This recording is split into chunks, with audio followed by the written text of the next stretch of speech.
Get your filthy black hands off that plate right now! The white manager grabs Iris Harper's wrist. Rebecca Thornton yanks hard, drags the black waitress across the dining room floor. Bathroom, now! Her nails dig into black skin. Time to teach you why your kind doesn't belong here. 60 rich diners watch. Nobody moves, nobody helps. Rebecca drags Iris toward the back bathroom. At table 7, a man sits frozen. Dominic Castellano. Sharp suit, stone face. Beside him, Luigi, muscles thick, gun bulge visible. Luigi whispers, "Boss, that's your wife. Want me to break her?" Dominic stares at Rebecca dragging Iris away. His voice is ice. "No, not yet." He takes a slow sip of wine. "She doesn't know she just touched a mafia boss's wife. Let her dig deeper. Then, we bury her." Have you ever watched someone humiliate a black woman, completely unaware her husband could end their entire life with one phone call? 30 minutes earlier, everything was normal. Iris Harper clocked in at 5 p.m. sharp, her 3rd month at Castellano's, the longest job she'd held since her mother died 2 years ago. She needed this. Her younger brother Marcus starts college in 2 weeks. Tuition is due. Iris sends him $800 every month. This job matters. The Friday night crowd pours in. Lawyers, bankers, old money. They wear watches that cost more than her annual salary. They order wine she can't pronounce. Table 12 gets their entrees at 7:30, an older white couple. The man wears a Rolex. The woman has diamonds on every finger. Iris sets down their plates with perfect form. Osso buco for him. Lobster risotto for her. 5 minutes later, the woman's hand shoots up.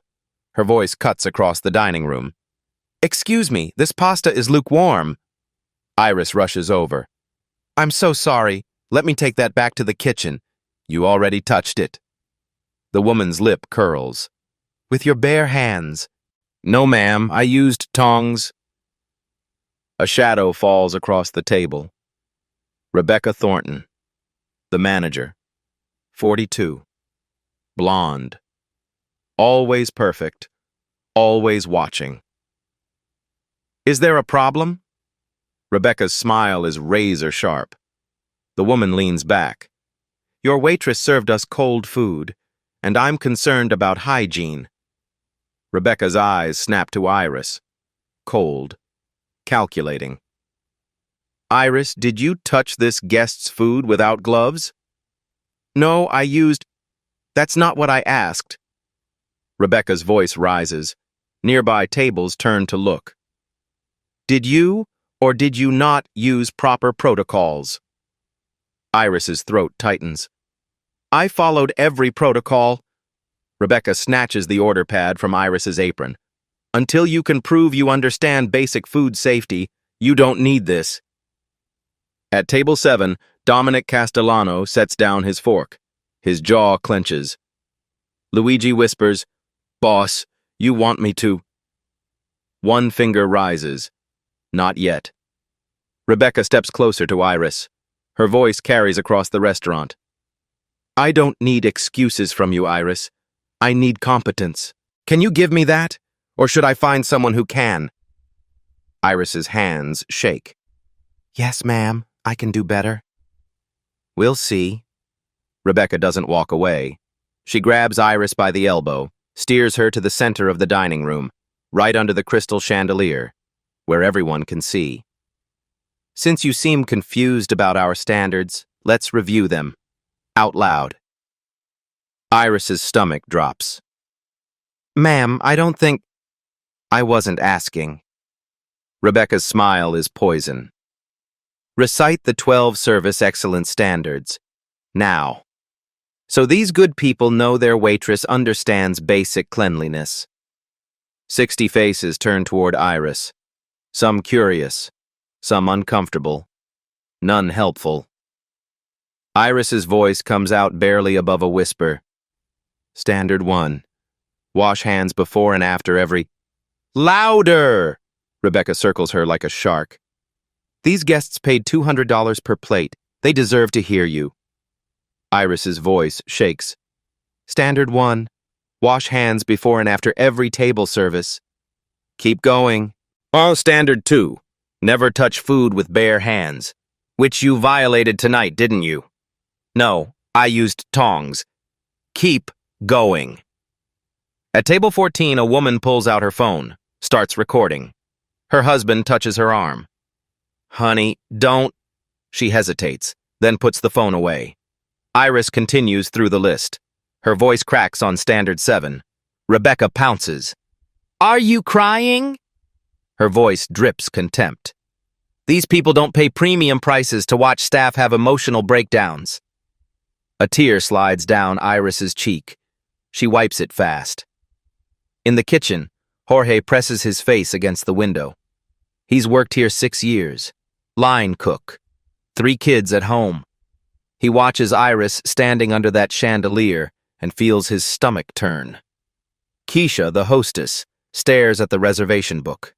Can't look up. The bartender polishes glasses louder, drowning it out. At table 7, Luigi leans close to Dominic. She's your wife, Dom. Your wife. How long you gonna sit here? Dominic's wedding ring taps against his wine glass. Slow, rhythmic, like a countdown. Patience is how you survive in our world, Luigi. His eyes never leave Rebecca. Let her think she's untouchable. Let her get comfortable. That's when people make their biggest mistakes. Luigi sits back, watches, waits. Rebecca makes Iris recite all 12 standards, then makes her do it again. Faster this time. Prove you actually know them. By the end, Iris's voice is barely audible. Her hands won't stop shaking. Rebecca finally steps back. Better. Maybe you're teachable after all.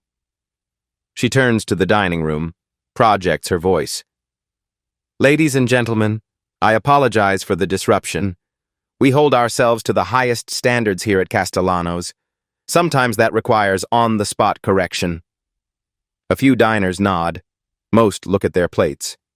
Rebecca's hand lands on Iris's shoulder. Squeezes. You can return to your duties now. And Iris? Next time you're unsure about protocols, ask before you contaminate someone's dinner. Iris walks back toward the kitchen. Every step feels like drowning. She passes table 7. Doesn't notice the man in the expensive suit watching her with eyes like steel. Doesn't see his hands clenched so tight his knuckles are white. Table 15. Dr. Sarah Mitchell. 53. Emergency room physician. She's seen injustice. She knows what it looks like. She sets down her fork. Excuse me. Rebecca turns, smile instantly back in place. Yes, Dr. Mitchell. How can I help you? That seemed excessive. The young woman apologized. She explained she used proper tools. Rebecca's smile doesn't waver. I appreciate your concern, but Castellanos has standards that have earned us a Michelin star. Would you want someone handling your food if you had any doubt about their hygiene practices? She pulls out her phone, swipes through photos. I took these last week. Iris's station. Food debris under the prep counter, clearly inadequate cleaning. Dr. Mitchell leans forward, studies the photo. Her face shifts. Rebecca continues. I have a responsibility to every guest in this restaurant. Sometimes kindness has to take a back seat to safety. The words sound reasonable, professional. Dr. Mitchell sits back. I understand.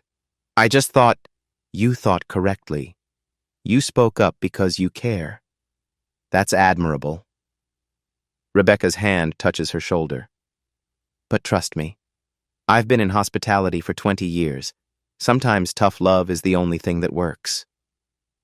Dr. Mitchell nods slowly, picks up her fork. Rebecca walks toward the kitchen. Iris is standing near the dish station, trying to compose herself. Iris, a word. Iris turns, eyes red. Rebecca's voice drops. Quiet, almost kind. I know that was hard, but you needed to hear it.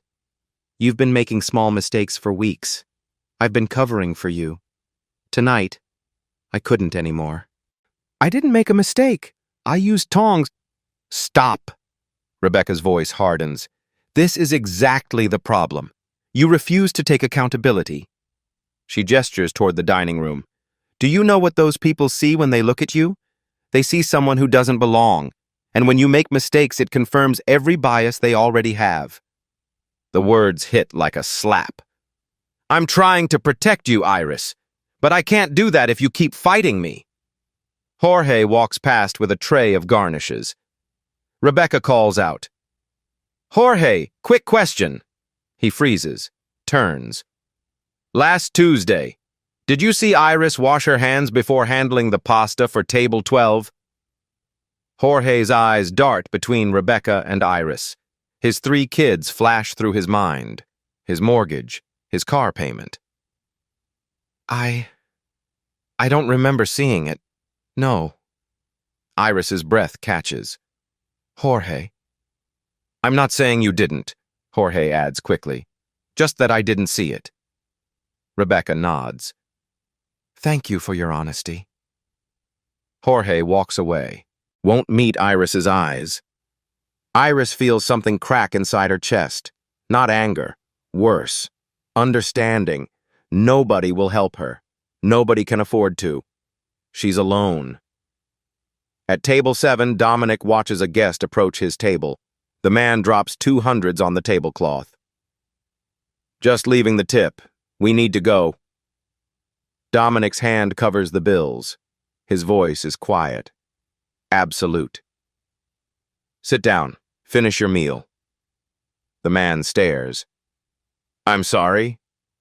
You heard me. Sit. Down. This isn't over. The man and his wife exchange glances, then slowly return to their seats. Luigi grins. Boss, you're scaring the civilians. Dominic sips his wine. Good. Rebecca finds Iris folding napkins in the back, trying to disappear into the work. Iris, my office. Now. Not the office. The staff bathroom. Rebecca walks fast. Iris follows. They pass table 6, table 8, table 11. Everyone watching. At table 7, Dominic stands. Luigi looks up. We moving? Not yet. But Dominic's hand moves to his phone. Rebecca pushes open the bathroom door, holds it. Inside. Iris steps in. The door closes. The lock clicks. The bathroom is small. White tile, fluorescent light, 1 stall, 1 sink, no windows, no cameras. Rebecca leans against the door, arms crossed. You're making me look bad out there. Iris's hands curl into fists at her sides. I did everything right. That's not how it looks. And in this business, perception is reality. Rebecca steps closer. Do you understand what happens to people who make me look bad, Iris? The question hangs in the air, a threat without details. Iris's heart pounds. What do you want from me? I want you to understand your position. Rebecca's voice is soft, dangerous. You have 2 choices. 1. Clock out right now. Walk out that door. No severance. No reference. Good luck explaining to your next employer why you got fired. Iris's breath catches. Marcus's tuition, the apartment rent, the bills stacking up. Or 2. You finished your shift tonight with a smile, like nothing happened, and Monday morning you come to my office. We'll discuss your future here. I'll be fired Monday anyway. Rebecca's smile is cold. Maybe, maybe not. But if you quit now, you're admitting guilt. Everyone out there will think you deserved what happened. Iris feels tears burning. I didn't do anything wrong. Honey, Rebecca's voice is almost gentle. It doesn't matter what you did. It matters what they believe. And right now, everyone out there believes you're dirty, you're careless, you're not good enough for Castellanos. She unlocks the door, pulls it open. So what's it going to be? Iris thinks about Marcus, his acceptance letter to Howard University, his voice on the phone last week. I'm gonna make you proud, sis. I promise. I'll finish my shift. Smart girl. They walk back into the dining room. Rebecca's hand rests on Iris's lower back, guiding, controlling. Every guest watches them return. Assumptions solidify. Narratives form. She must have done something bad. That's why the manager dragged her off. She probably deserved it. Rebecca stops at the server station, loud enough for nearby tables to hear. Actually, Iris, I think it's best if I take over your tables for the rest of the evening. You can help polish silverware in the back. Less customer interaction, less risk. Translation: You're too contaminated to serve my guests. And Iris? Rebecca's voice carries. Shower before your next shift, thoroughly. The implication is clear. The insult is public. Iris walks toward the kitchen, past 60 silent witnesses. Not one person objects. Dr. Mitchell stares at her risotto. The woman who almost filmed deletes the video from her recently deleted folder. Gone forever. At table 7, Dominic doesn't sit back down. He walks, slowly, deliberately.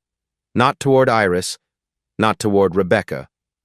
Toward the kitchen entrance, Luigi follows. Chef Marco looks up from his station, sees Dominic Castellano walking through his kitchen. His face goes white. Signor Castellano, I didn't know you were dining with us tonight. Dominic's voice is ice. Clearly. Iris enters the kitchen. Keisha is suddenly very interested in adjusting menus. Jorge focuses on his sauté pan. Nobody makes eye contact.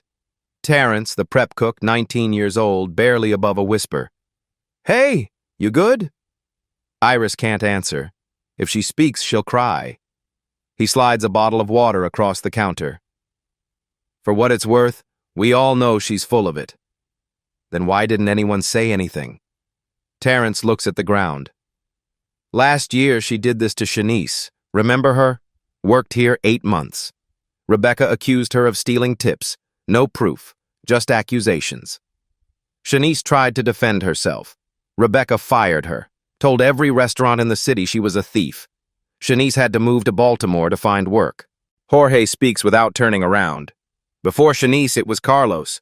Rebecca said he was drunk on shift, made him take a breathalyzer in front of everyone. He passed. She fired him anyway for insubordination. Iris's voice cracks. So she just gets away with it? Owner's never here. Keisha finally looks up. Marcus Green owns Castellanos on paper, but he's got 6 other restaurants. He trusts Rebecca completely, and her husband's a labor lawyer. She reminds us every month.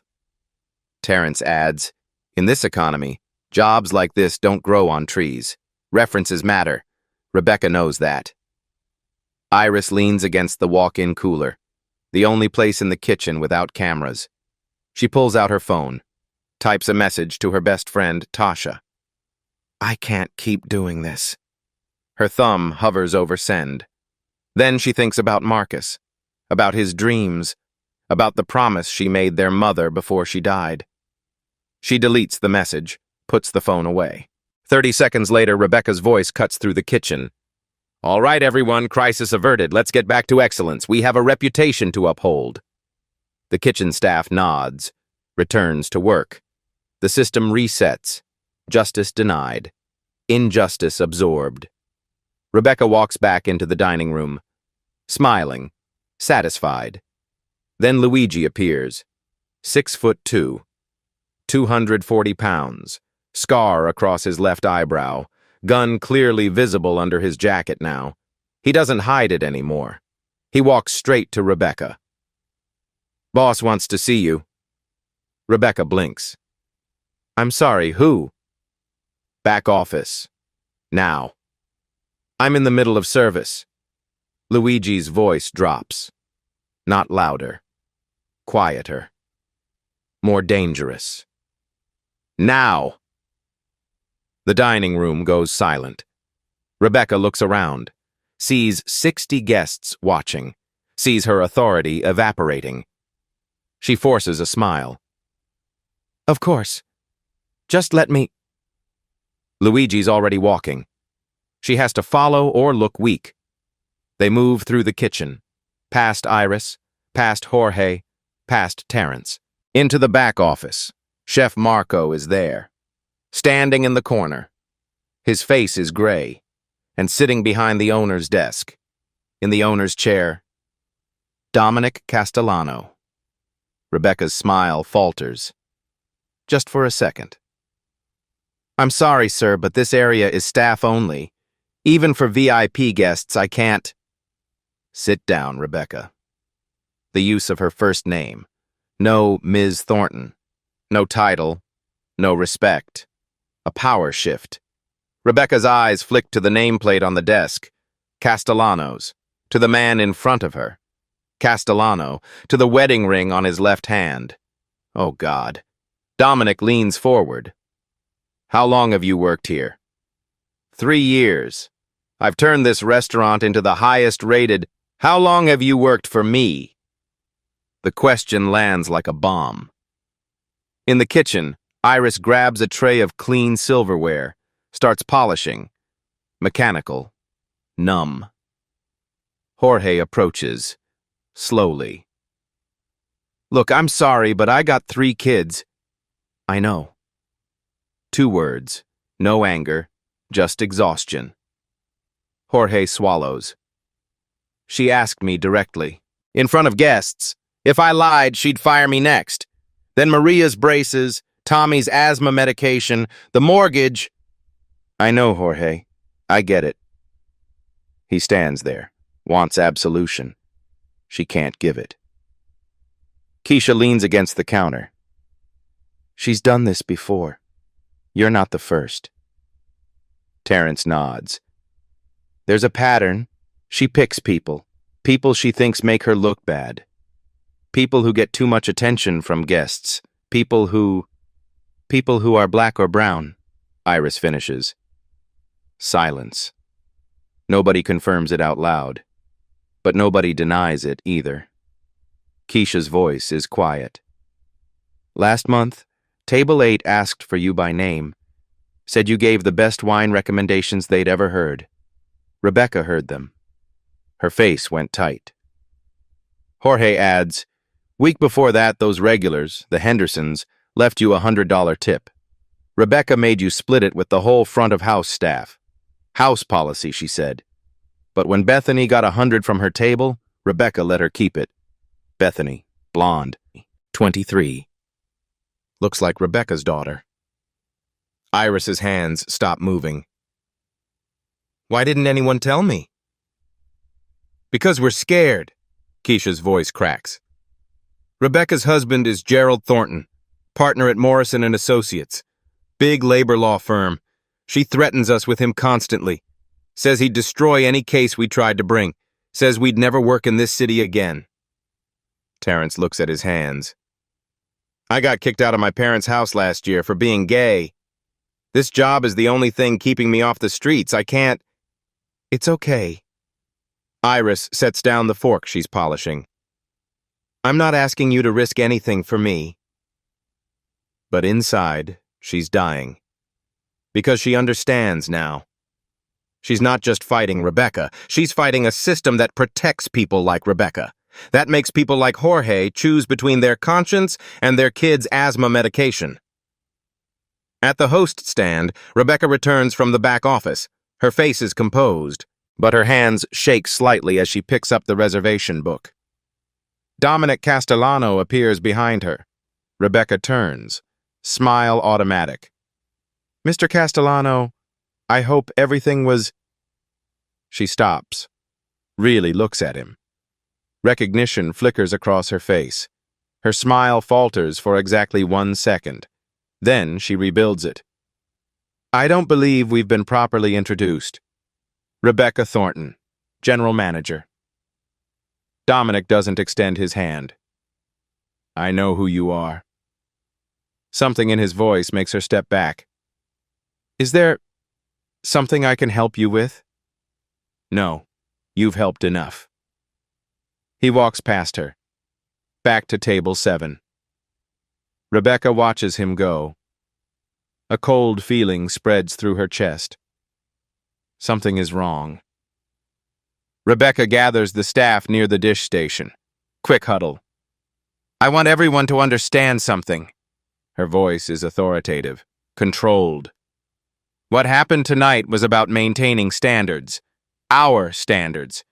This protects all of you. Nods around the circle. When one person cuts corners, it reflects on everyone. Guests lose trust. Reviews suffer. Jobs disappear. She makes eye contact with each person. I'd hate for anyone to throw away a good position by getting involved in misunderstandings. The message is clear. Iris isn't here for this speech. She's in the walk-in cooler, the only place without cameras, the only place she can breathe. She slides down the wall, sits on the cold floor, lets the tears come. Not sad tears. Rage tears. She's done everything right.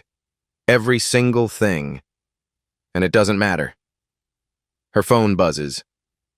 Marcus. Hey, sis. Just finished my campus tour. This place is amazing. I can't believe I'm really going to Howard. Thank you. For everything. I love you. Iris stares at the message. Types back. Love you too. So proud of you. Deletes the message she really wants to send. I'm being destroyed at work and there's nothing I can do about it. She puts the phone away, stands up, wipes her face. Marcus needs her. That's all that matters. She can survive 2 more weeks, get his tuition paid, then quit. Find something else. She opens the cooler door. The kitchen has returned to normal. Plates going out. Orders coming in. The machine keeps running. Iris picks up her polishing cloth. 10 minutes later, Rebecca announces to the dining room. Projects her voice. Professional. Warm. Ladies and gentlemen, thank you for your patience during our earlier adjustment. Everything is back to normal. Please enjoy your meals. And as always, if there's anything we can do to make your evening more perfect, don't hesitate to ask. Scattered applause. The guests relax. Conversation resumes. The uncomfortable moment is over. The system has absorbed the injustice and moved on. Then Luigi stands up from table 7, walks through the dining room. Every eye follows him. He stops in front of Rebecca. She smiles. Can I help you, sir? Boss wants to see you. Back office. Right now. Rebecca's smile tightens. I appreciate the message, but I'm currently managing the floor. Wasn't a request. The dining room goes silent again. Rebecca looks around. 60 guests watching. Her authority evaporating in real time. Of course, just let me... Luigi's already walking. She has to follow. They move through the kitchen. Iris sees them pass, sees the fear in Rebecca's eyes. Something is happening. The office door closes behind them. Dominic sits in the leather chair behind the mahogany desk, the owner's desk, the power position. Chef Marco stands against the wall, silent, gray-faced. Rebecca's confusion is visible. I'm sorry, but this is a restricted area. Even for valued guests, I can't allow... Sit down, Rebecca. Her first name, casual, dismissive. She sits. Dominic leans back, studies her. How long have you worked here? 3 years. I've increased revenue by 40%, raised our Zagat rating, earned a Michelin star. How long have you worked for me? Rebecca blinks, looks at the nameplate on the desk. Castellanos. Looks at the man in front of her. Dominic Castellano. Her mouth goes dry. You own 48 restaurants across the Northeast. This is the flagship, named after my grandfather. His voice is conversational, almost friendly. He started with a food cart in Little Italy, 1923. Built it into an empire. Rebecca forces her smile back. Mr. Castellano, it's an honor. I had no idea you were dining with us tonight. If I'd known... If you'd known what? You would have behaved differently? She hesitates. Dominic leans forward. That woman you humiliated tonight. The one you dragged across my dining room. The one you shamed in front of 60 guests. The one you locked in a bathroom to threaten. Rebecca's face goes pale. Tell me her name. Iris. Iris Harper. Wrong. Dominic's wedding ring taps the desk. Once. Twice. Iris Castellano, my wife. The room tilts. Rebecca's mouth opens. No sound comes out. We've been married 8 weeks. She insisted on using her maiden name here. Wanted to prove herself on merit. See if my restaurants really treated people the way I claimed they did. He stands, walks around the desk. Congratulations, Rebecca.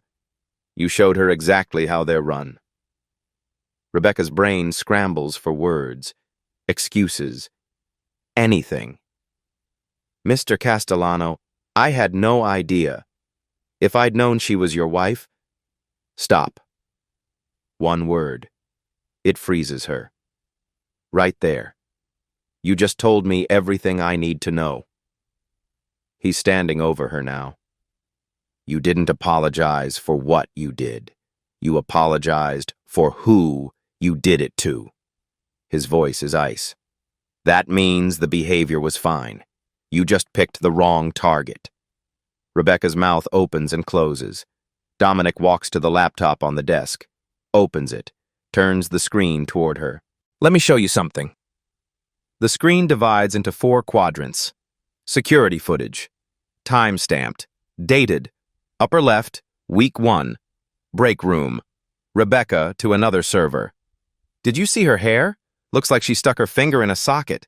These people really need to learn professional grooming. Upper right, week 5. Server station. Rebecca erasing something on a clipboard. Zoom in. The employee of the week ballot. Iris's name crossed out. Lower left, week 8. Rebecca assigning shifts.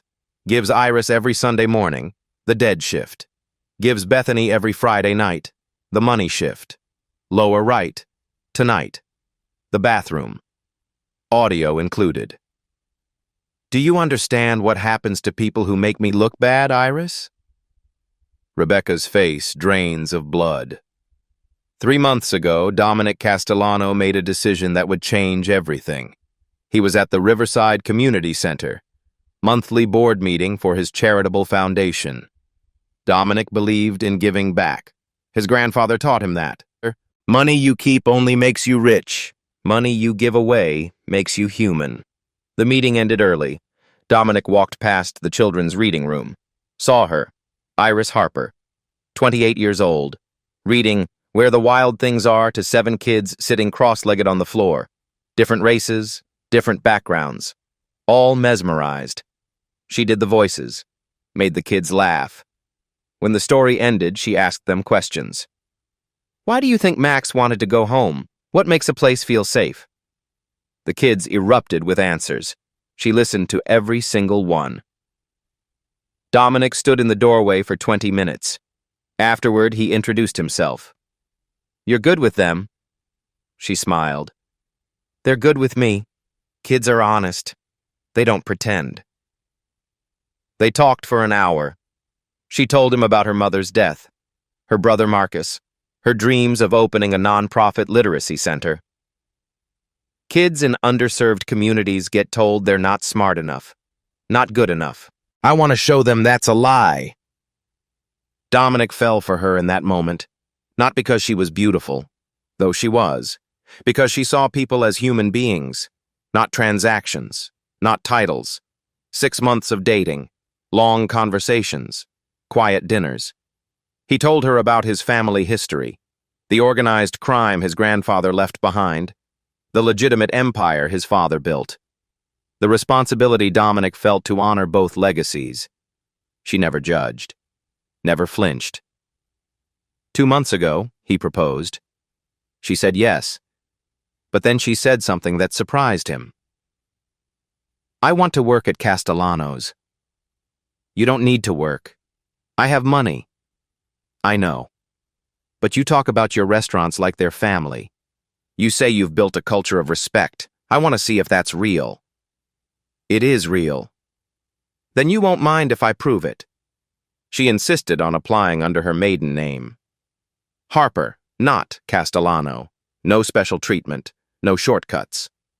Dominic agreed, but with one condition. "I observe sometimes. From table 7, that's my table, where I watch operations."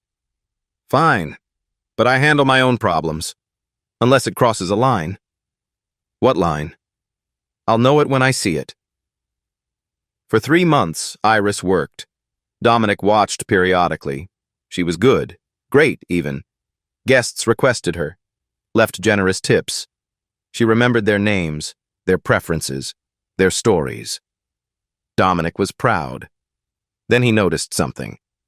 Rebecca Thornton, the manager he'd trusted for 3 years, the one with impeccable reviews and a Michelin star on her resume. She was changing Iris's schedule, moving her away from prime shifts, erasing her name from recognition boards. Small things, deniable things. Dominic almost intervened, then stopped himself. Iris asked to handle her own problems. He had to respect that. Tonight, he sat at table 7, routine observation.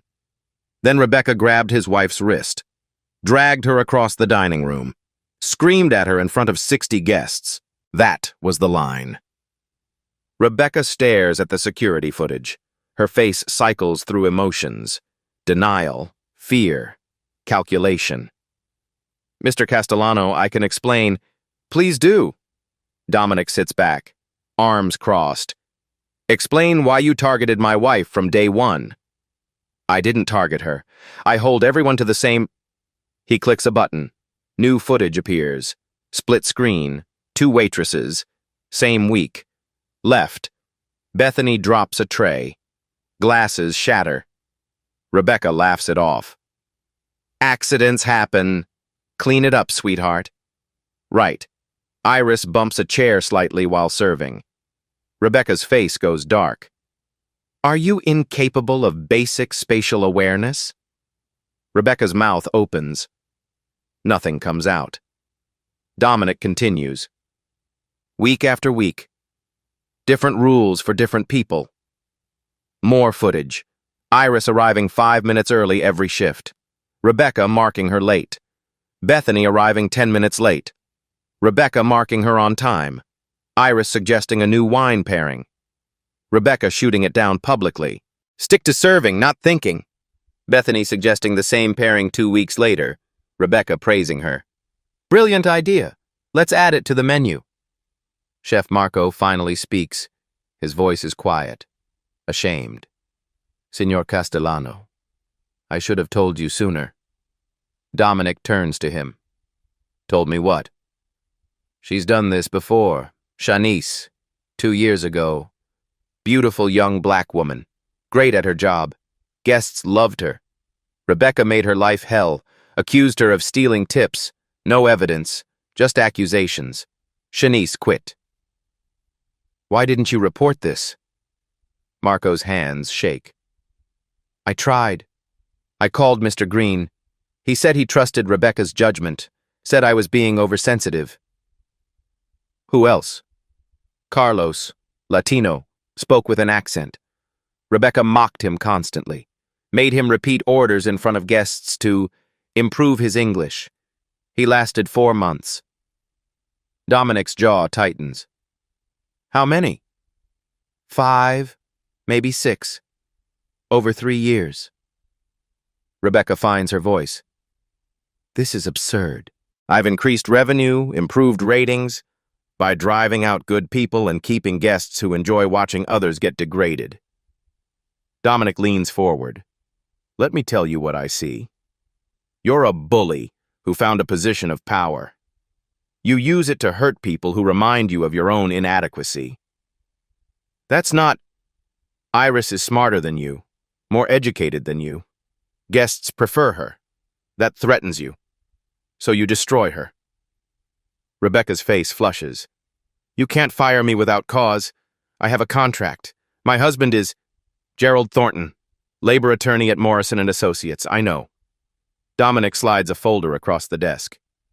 I also know he's currently under investigation by the state bar for intimidating witnesses in employment cases. Probably not the best person to threaten me with. Rebecca's eyes widen.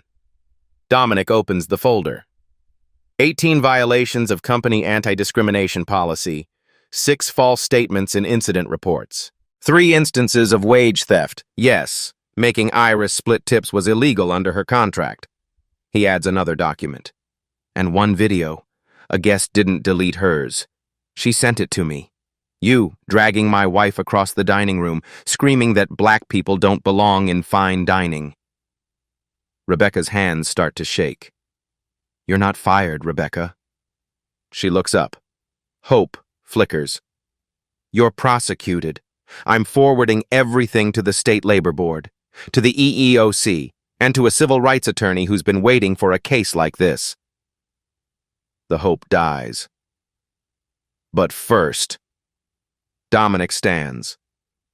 You're going to walk back into that dining room, in front of every guest who watched you humiliate my wife, and you're going to tell the truth. I can't. Luigi appears in the doorway, steps aside. Behind him, 2 more men, thick necks, cold eyes. They don't say anything. They don't have to. Rebecca's voice cracks. What do you want me to say? The truth. Why you targeted Iris. Why you've targeted others. What you really think about people who don't look like you. If I do that, I'll never work again. You'll never work in my city again anyway. Dominic's voice is final. This way. At least you leave with a shred of dignity. Maybe. He walks to the door, stops. My grandfather used to say, respect isn't given because of what you own. It's earned by how you treat people when you have all the power and they have none. You failed that test, Rebecca. He opens the door. Now let's go show those guests who they've really been dining with. The dining room hasn't emptied. Dominic's team made sure of that. Complimentary desserts. Free wine. Please stay. The owner wants to make an announcement. 60 guests sit in uncomfortable anticipation. Dominic enters first. Rebecca follows. Luigi and his associates behind her. The whispers stop. Dominic doesn't go to the microphone at the host stand. Doesn't need it. His voice carries. Good evening. I apologize for the disruption to your meals. Silence. My name is Dominic Castellano. I own this restaurant. My grandfather's name is on the door. Murmurs ripple through the crowd. Tonight, you witnessed something that should never happen in any establishment. Certainly not in mine. He pauses, lets it sink in. That young woman, Iris Harper, is my wife.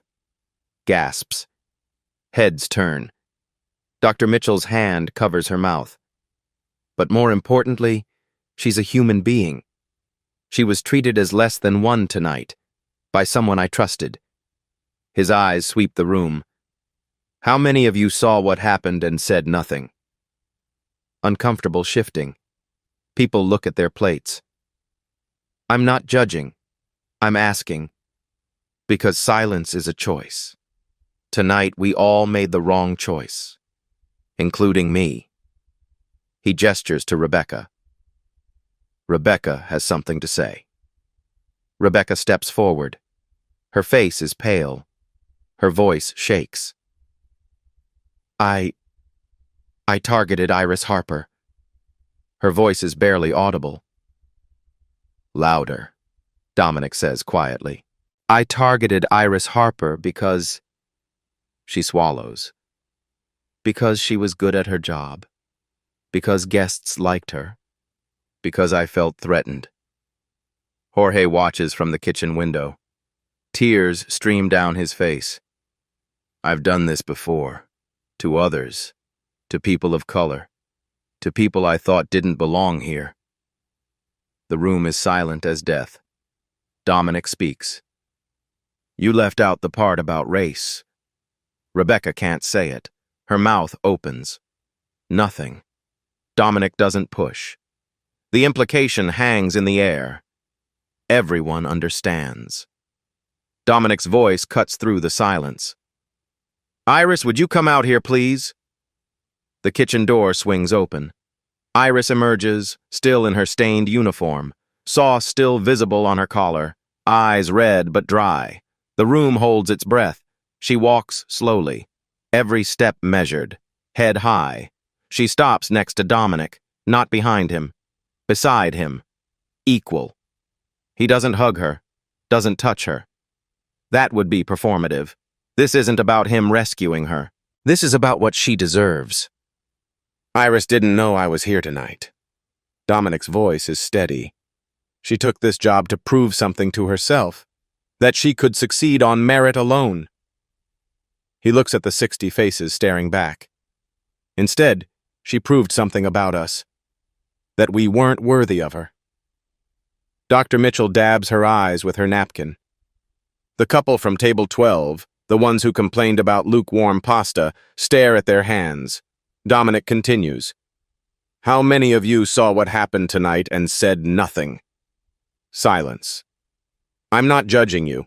I'm asking you to judge yourselves, because silence is a choice. Inaction is a choice. Tonight, we all chose wrong. He turns to Iris. You don't owe anyone words, but if you want to speak, they'll listen. Iris looks at Rebecca, then at the crowd. Her voice is quiet, strong. I don't need an apology from her. Rebecca's head snaps up, confused. An apology is just words. Words are easy. Iris's eyes sweep the room. I need systemic change. I need policies, accountability, protection for the next person who doesn't have a husband sitting at table 7. A man in the back starts to clap. Then another. Then the whole room erupts in applause. Iris doesn't smile. This isn't a victory. Not yet. People like Rebecca exist everywhere, in every restaurant, every office, every hospital, every school. Her voice rises. They survive because we let them, because we're scared, because we need our jobs. She looks directly at Jorge in the kitchen window. I understand that fear. I have that fear. But we can't let fear decide who gets dignity and who doesn't. The applause continues. Iris steps back. Done. Dominic pulls out his phone, speaks into it clearly. Rebecca Thornton, terminated, effective immediately. Rebecca's knees nearly buckle. Severance voided under Section 12B of your contract. Willful violation of anti-discrimination policies. He looks up. Security will escort you out after we're done here. Rebecca's voice cracks. You can't. I can. I am. He continues speaking into the phone. Forward complete documentation to the State Labor Board, to the EEOC, and to Attorney Margaret Williams at the Civil Rights Legal Fund. He ends the call, turns to the dining room. For those of you still here, I want to announce some immediate changes to Castellanos. Guests lean forward. 1. Every staff member will undergo third-party anti-discrimination training. Not the online checkbox kind.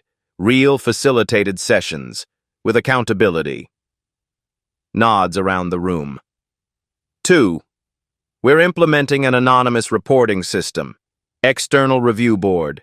No retaliation policies with teeth. More nods. 3. Profit sharing. Every employee, from dishwasher to sous chef, will receive quarterly bonuses based on restaurant performance. When we succeed, everyone succeeds. The kitchen erupts in shocked whispers. Jorge mouths, "Oh my God," through the window. And 4, Iris will oversee our cultural audit, if she wants the position. New role, Director of Staff Experience. She'll report directly to me. Iris's eyes widen. She wasn't expecting this. Dominic looks at her. Only if you want it. No pressure. She nods slowly. I want it. The room applauds again. Dr. Mitchell stands, walks over to Iris, hands her a business card. I run an employment rights clinic, pro bono, if you or anyone on your staff ever needs support. Iris takes the card. Thank you. The couple from table 12 approach. The man holds an envelope. We're sorry, this doesn't fix anything, but... He hands it to Iris. She opens it. $500 cash. A note. We were wrong. Please forgive us. Iris's hands shake. You don't have to. We do. The woman's voice cracks. We started this. We complained about nothing. We set everything in motion. We're so sorry. 3 other guests delete their Yelp reviews mid-dinner. The reviews that praised Rebecca's high standards and no-nonsense management. One woman tweets, I witnessed racism tonight at Castellano's, but I also witnessed justice, and that's something I'll never forget. Dominic addresses the room one final time. Your meals tonight are complimentary. All of them. Surprised murmurs. Not as a gift, as a reminder. His voice is firm. You got to watch injustice happen and walk away full. Some people don't get to walk away. Remember that. The words land heavy. Rebecca has to walk through the dining room to leave. No choice. The back exit is locked. Security protocol. She moves slowly. Every eye tracks her. Nobody speaks. Nobody looks away. This is accountability. Public. Permanent.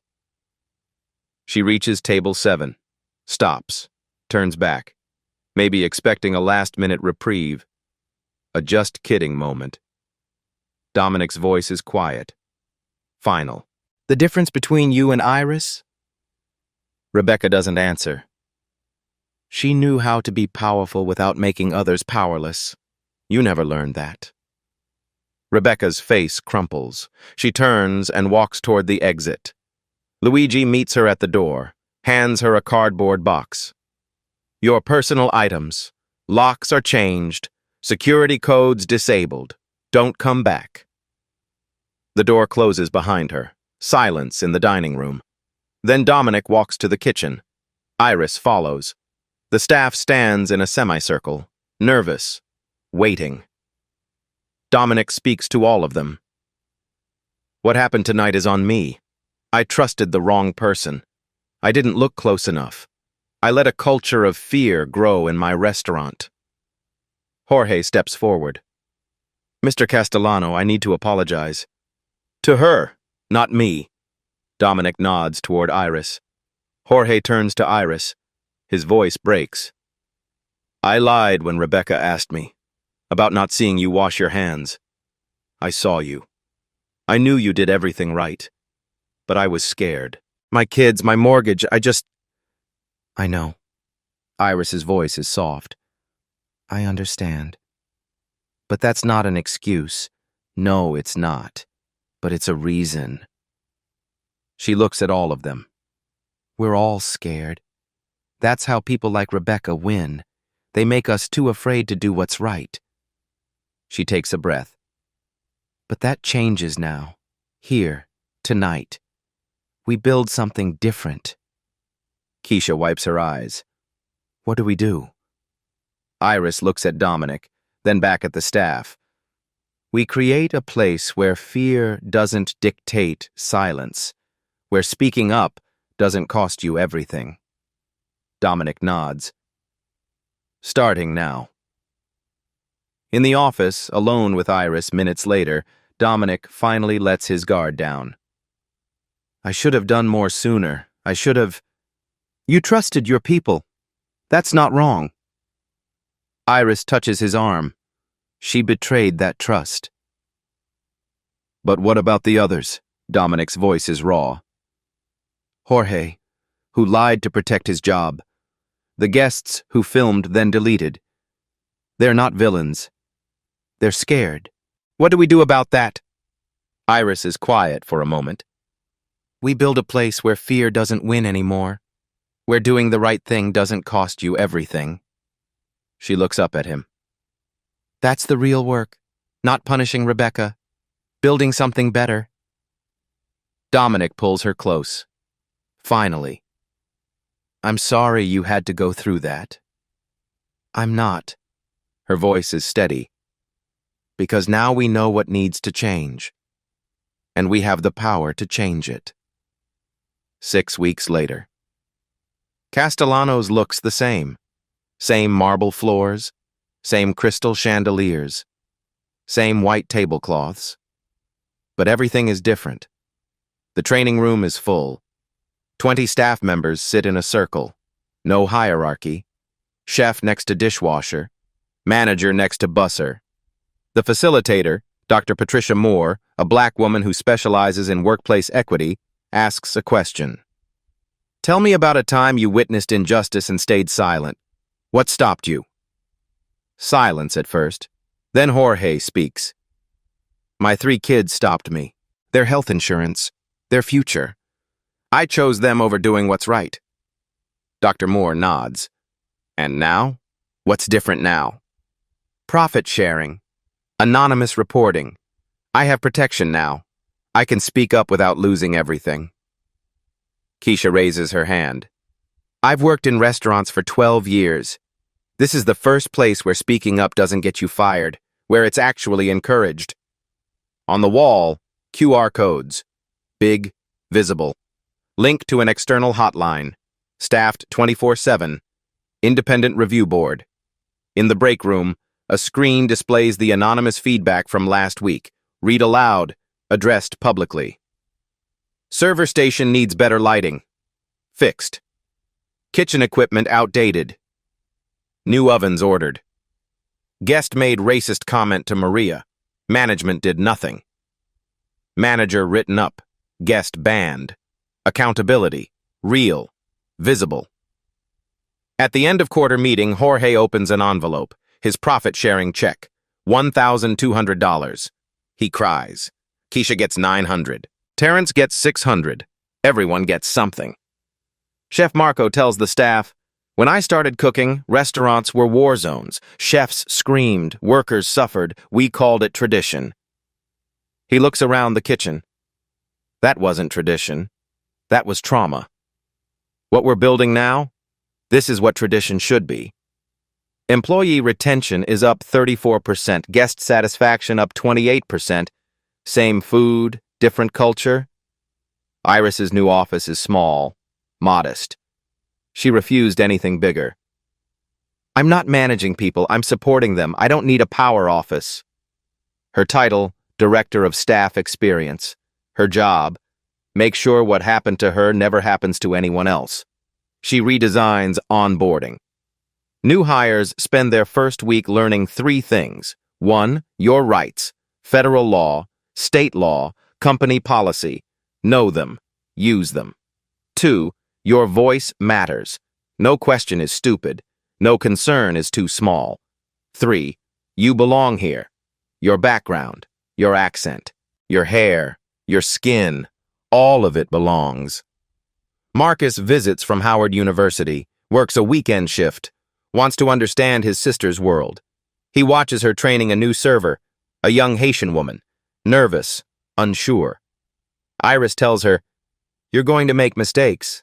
Everyone does. The question is, do we help you learn or do we humiliate you? Here, we help. After shift, Marcus hugs his sister. You didn't just change a restaurant. You changed a system. That's real power. Jorge approaches Iris in the kitchen, alone. I know sorry doesn't fix what I did. You're right. Iris meets his eyes. It doesn't. Then what do I do? You show up differently next time. When you see someone being targeted, you speak up, even when it's scary.